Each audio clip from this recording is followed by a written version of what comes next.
There is no another chance for Chot Reyes. Maraming beses nang nabigyan ng pagkakataon itong si Chot Reyes na ipanalo ang ating Gilas Pilipinas, pero all-outs pa rin. Talo po tayo kahapon kontra sa Dominican Republic, ang unang game ng Gilas Pilipinas natin sa FIBA World Cup. Close po ang naging score. Sa score po na 87 ng Dominican at 81 naman po ang Gilas Pilipinas. Ngayon po ay sinusulong talaga at ng mga Filipino fans ng Gilas na palitan na itong si Chot Reyes.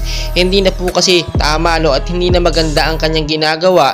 Lagi na lamang po natatalo ang Gilas Pilipinas natin. Magagaling po ang mga player natin, wala pong duda dyan.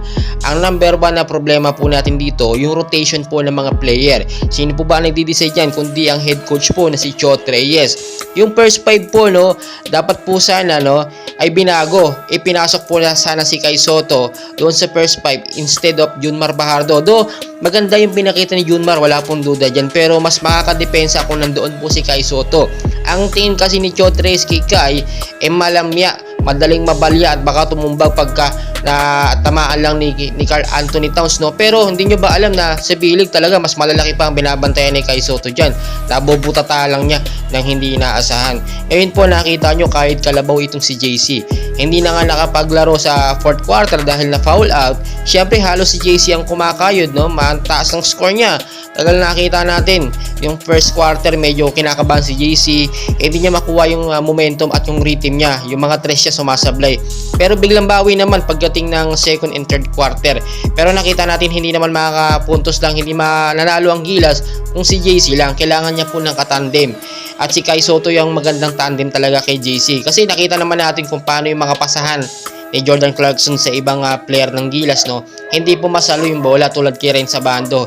Hindi talaga nagkakapaan pa wala po yung tinatawag natin na team chemistry. Kaya nga po number 1 na problema dito, team rotation. Dapat po yung first 5 meron ng chemistry noon sa paglalaro sa FIBA World Cup, which is si Kai Sotto nga yung ating pinupunto.